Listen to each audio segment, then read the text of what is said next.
The Zelvari patrol frigate, Varine, moved cautiously through the silent wreckage of a battle fought long enough ago that only debris remained.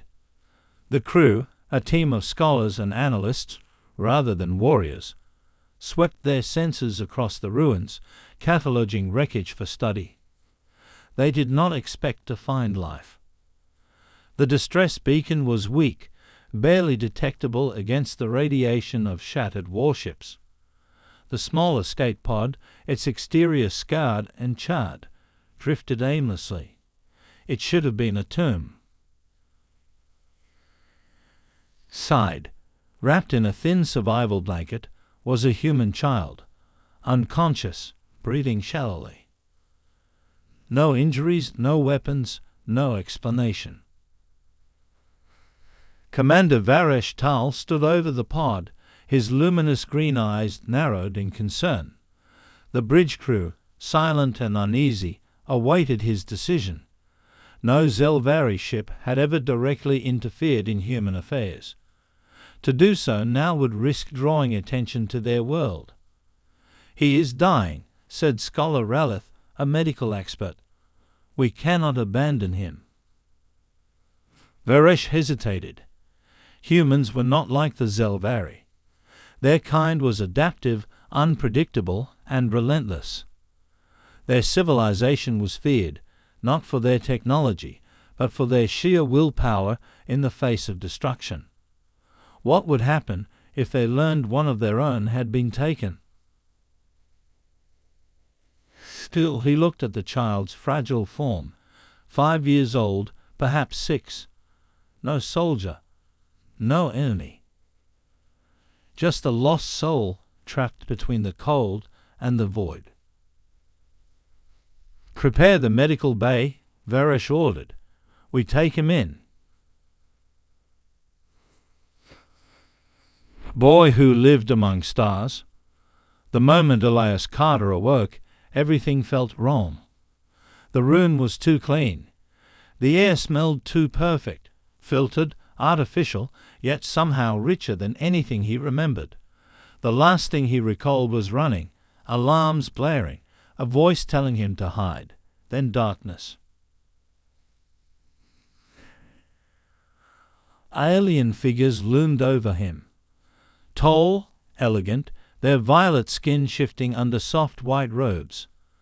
They spoke in hushed tones, their eyes studying him with something between curiosity and caution. Elias screamed. He scrambled away, nearly tumbling off the bed. Panic surged. Where was his mother? His father? Why couldn't he hear their voices? Why was he surrounded by strangers with glowing eyes? "Easy," one of them said, though the words were wrong, echoing in his mind rather than spoken aloud. The voice was calm, steady, but it wasn't his language. Where am I?" Elias gasped. His heart pounded in his chest. The tallest figure knelt beside him, lowering his voice. "You are safe. You were found. Do you remember what happened?" Elias tried. He wanted to remember. But every thought was fractured, broken like the debris outside. His voice was small when he spoke again. "Where's my family?" A hesitation. "We do not know." Words hit like ice. Willis shrank back, curling into himself. He did not understand where he was, but one truth became clear. He was alone. And for the first time, so were the Zel. The Zelvari city of Valenis was a place of quiet contemplation, its sky filled with silver spires and floating platforms bathed in the golden glow of an artificial sun. It was a world of peace, where disputes were settled with logic, where war had not touched the surface in millennia. Yet, within one of the towering halls of knowledge, Elias Carter stood alone. Years had passed since the day he was pulled from the void. He had grown taller, his once unsteady steps now sure on the smooth crystal floors of the Zelvari. He spoke their language fluently, his voice carrying the subtle intonations of a scholar, but his presence remained an anomaly. He was human, and that would never change. While the Zelvari who raised him treated him kindly, there was always a distance. They observed him as one might a comet passing too close, beautiful but unpredictable. Unlike them, Ilias questioned everything. The Zelvari prized knowledge, but sought it through slow, careful study. Elias, he craved action. It was a problem. Elias, said Scholar Ralith, his mentor, watching as the young man paced restlessly through the learning chamber, your mind is restless again.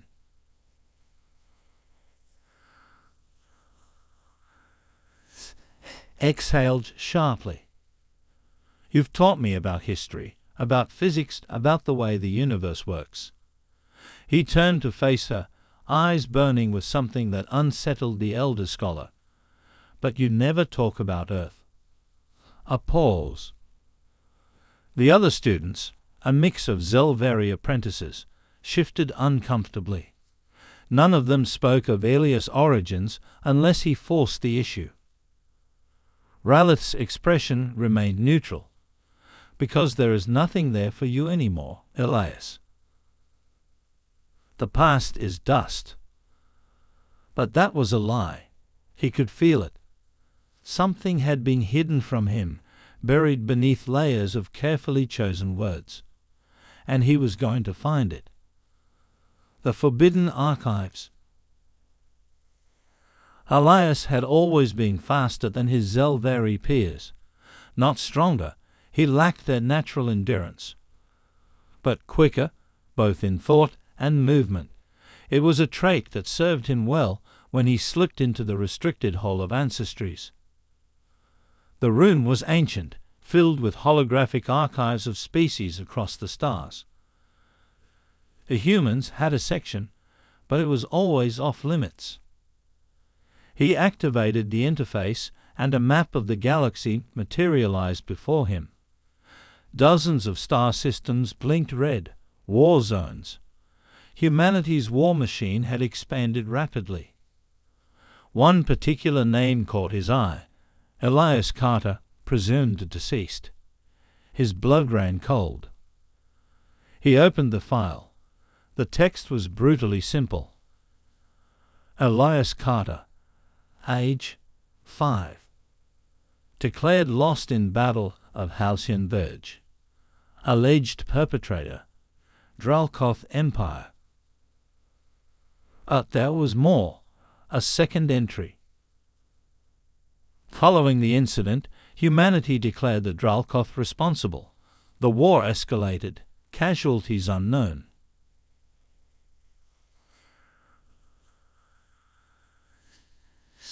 Breath hitched.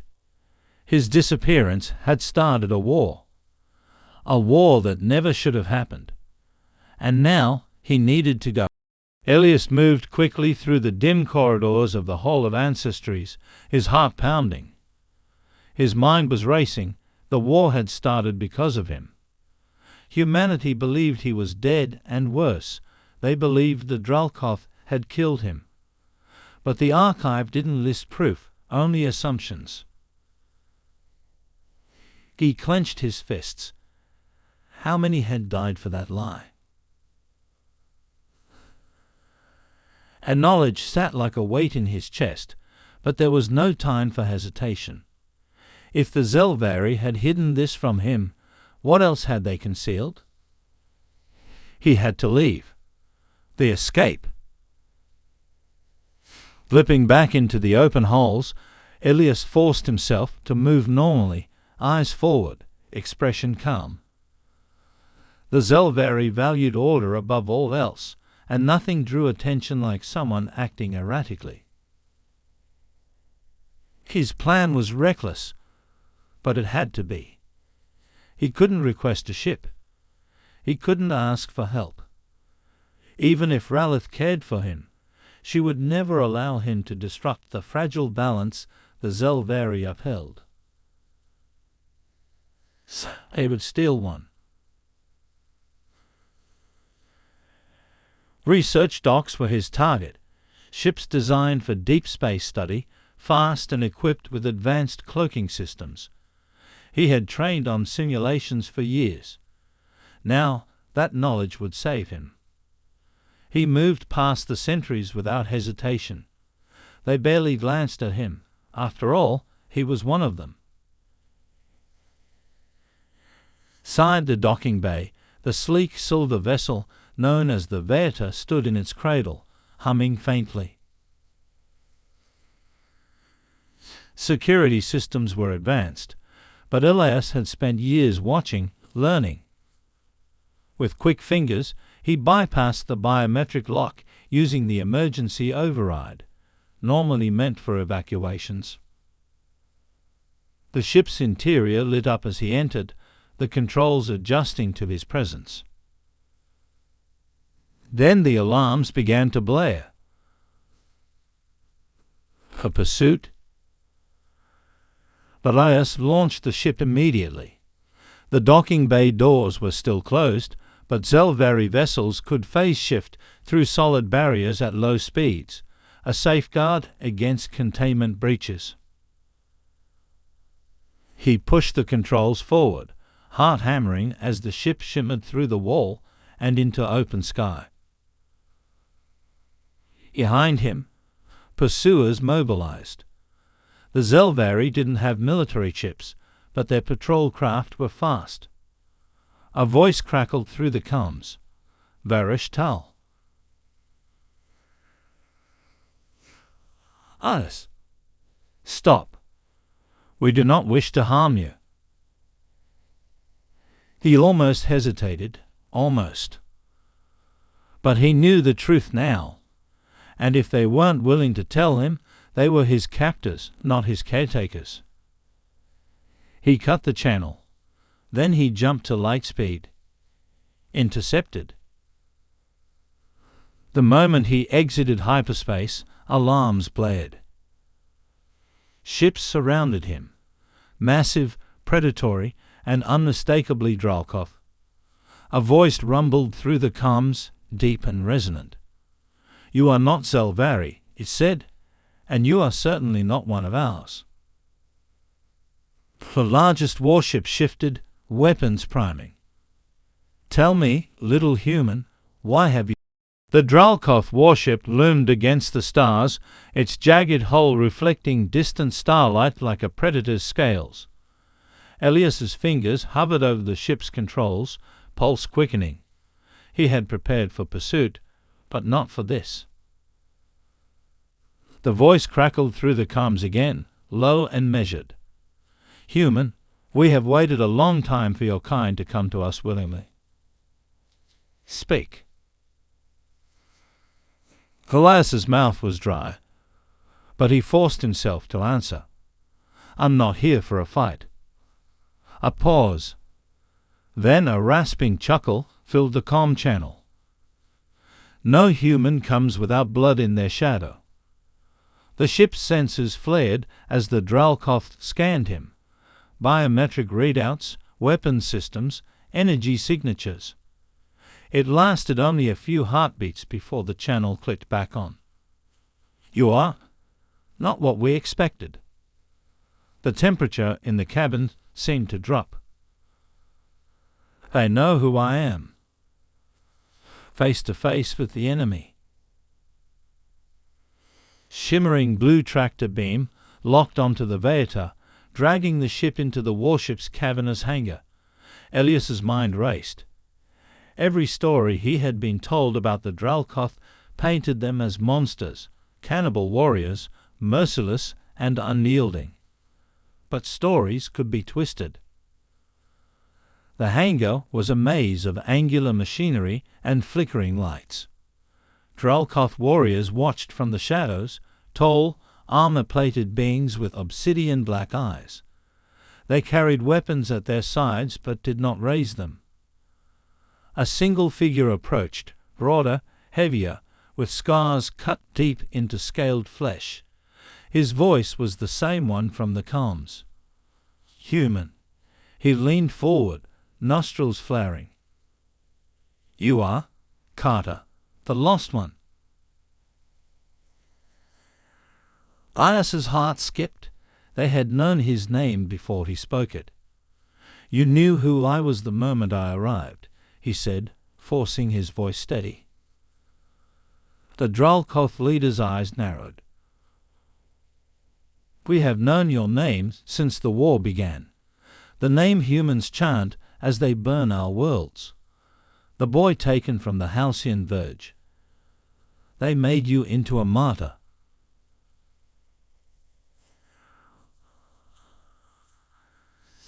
His breath caught.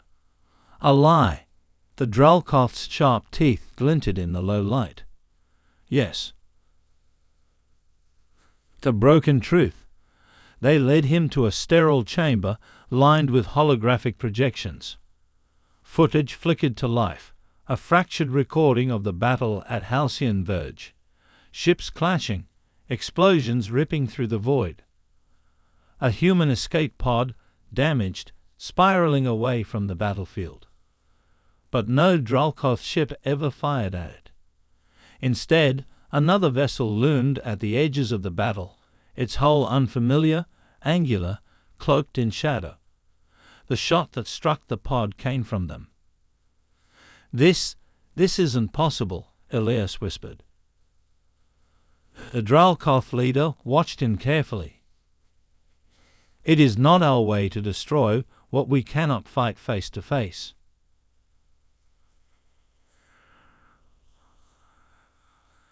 His mind reeled. The Zelvari had never shown him this. They had buried the truth beneath layers of caution and silence. The war had been built on a lie. A fire rekindled.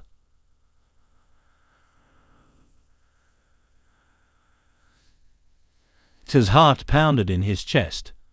He had always wondered why the Zelvari feared humanity's rage. Now he understood. They had helped create it. But why?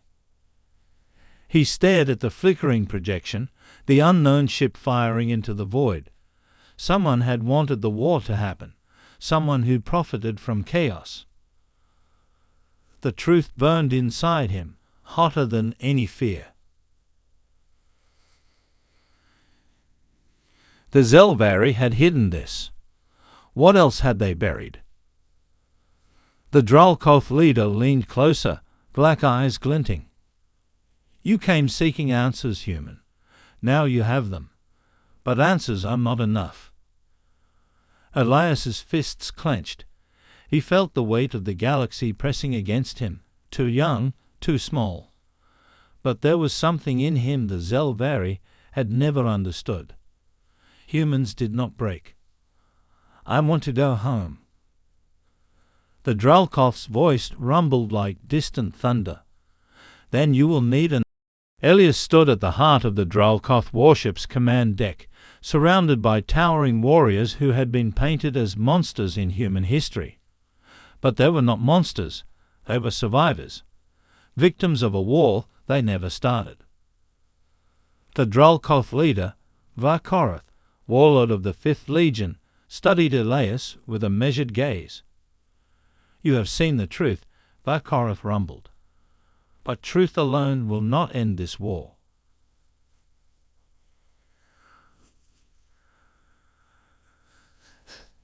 Exhaled, his hands tightening into fists. The Zelvari had known. They had let humanity burn with rage, let them believe the Dralkoth were responsible for his supposed death. And now millions had died for a lie. "I won't let this stand," Elias said. His voice didn't waver. "I need to reach Earth. They need to hear this." Varkoroth gave a sharp, guttural laugh. "You think your leaders will listen? The war has given them power. It has made them strong. Those who drink from the river of vengeance do not stop when their thirst is quenched. Elias clenched his jaw. Then we make them listen. The Dralkoth warriors murmured among themselves, their gazes unreadable. Elias was young, human, and alone, but he did not beg, he did not plead. He commanded. Vakoroth watched him carefully, then turned to his officers. The humans have slaughtered our kind for years. They have called us beasts, burned our colonies, and never asked why. Now, one of their own stands before us, choosing to fight beside us.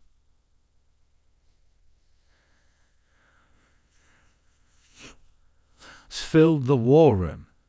The moment stretched impossibly long. Then, Vakoroth drew his warblade from its sheath. He lifted it high, the obsidian edge gleaming under the artificial light. Then let it be war. The Dralkoth warriors slammed their fists against their chests in unison, the sound a thunderous drumbeat of unity. The tide was about to turn. A war machine awakens. The Dralkoth fleets had spent years in retreat, pushed to the edges of known space. Their enemies believed them beaten, fractured, nothing more than fading embers of a once great empire. But Elias saw the truth. The Dralkoth were not broken. They were waiting. And now they had purpose.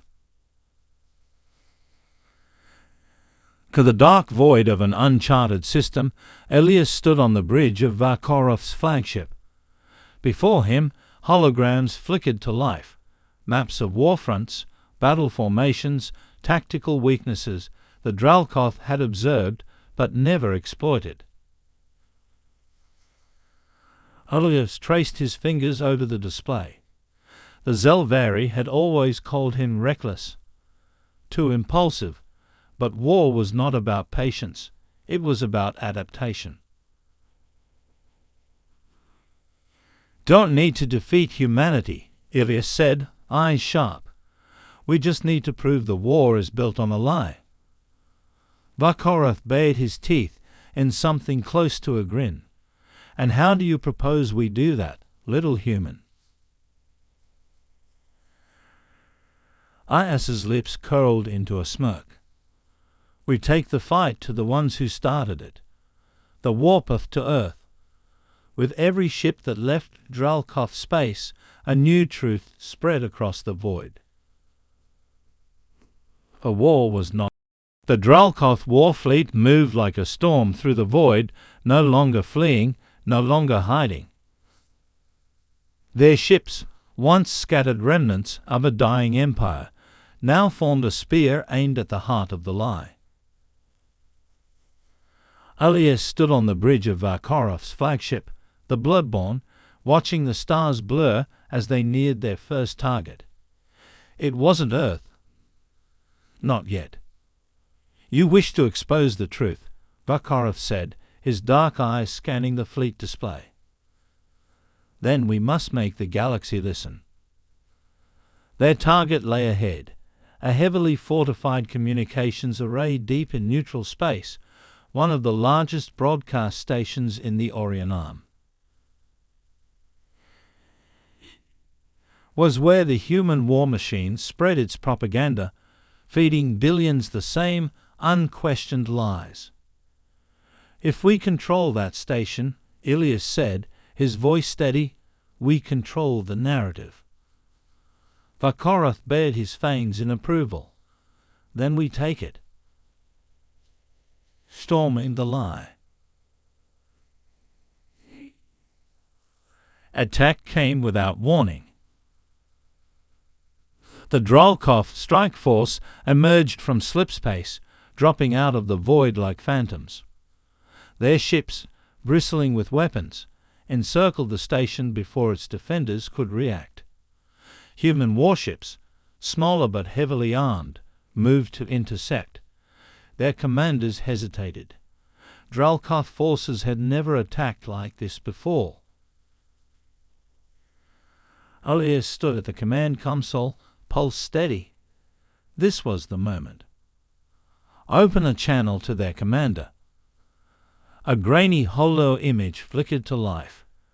A human admiral, his uniform pristine, his face lined with years of war, appeared. His expression was stone-cold when he saw Elias standing beside Varkarath. "Who are you?" the admiral demanded.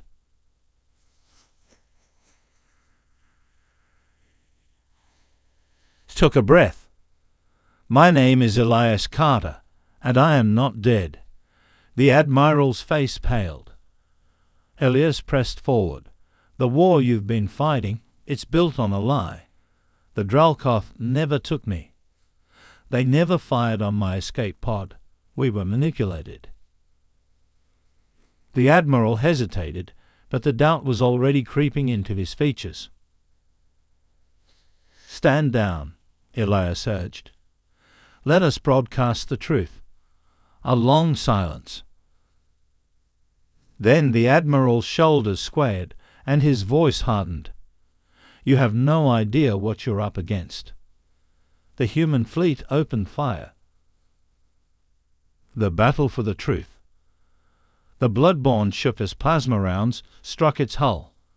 The Dralkoth ships retaliated, their cannons roaring as the battle erupted in full. Elias gritted his teeth. "So be it." He turned to Varkarath. "Get me aboard that station." The warlord grinned. "I was hoping you'd say that." The assault teams deployed in waves, storming the station's corridors with ruthless precision. Elias moved with them, dodging weapons fire, his mind focused on the objective. The broadcast chamber lay ahead, heavily secured, but Elias had come too far to stop now. They would hear him. The galaxy would.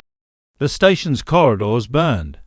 Gunfire and explosions rattled the walls as Dralkoth warriors pushed forward, overwhelming human defenders with brutal precision.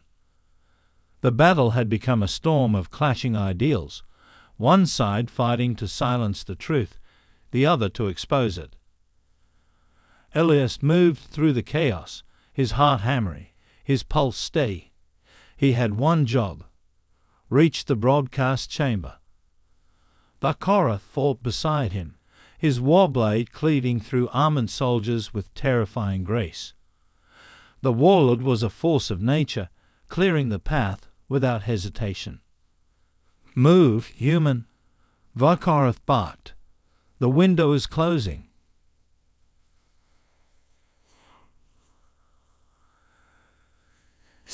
Ducked as a plasma bolt scorched past him, the heat licking his skin.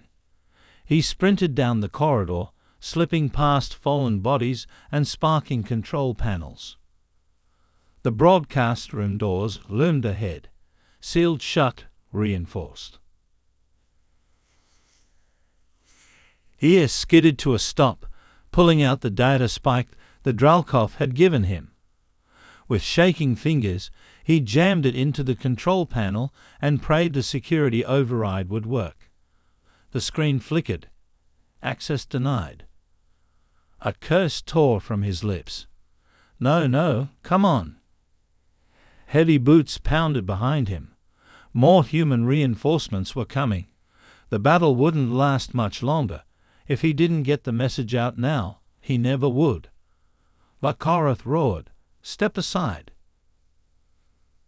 The warlord drove his blade into the panel, sending a surge of sparks flying. The doors groaned, metal straining. Then they buckled open. His didn't wait. He ran inside. The truth goes live. Broadcast chamber was a vast circular room filled with holographic displays and transmission equipment. Elias sprinted to the central console, his fingers flying over the controls. The station's main galactic relay was still active. Good. He opened the channel. The cameras flickered on. Across human-controlled space, screens blinked. Fleet commanders, soldiers in trenches, entire cities, they all saw him. Elias Carter, the boy they thought was dead. "My name is Elias Carter," he said, voice steady despite the storm raging outside, "and I have been lied to. So have all of you." He activated the holo recordings the Dralkoth had given him, the footage of his escape pod, the unknown ship firing the fateful shot, the evidence that humanity's war had been orchestrated by someone else. The galaxy watched in silence.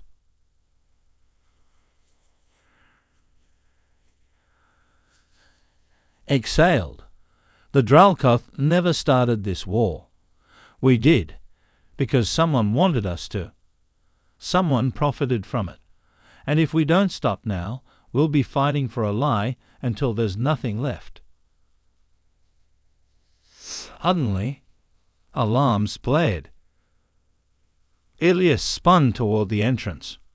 Reinforcements were coming. Bakorath growled, gripping his weapon. "Time's up." But Ilias didn't care. The truth was already out.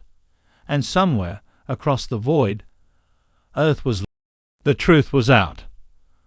Across human space, millions watched Elias Carter's broadcast.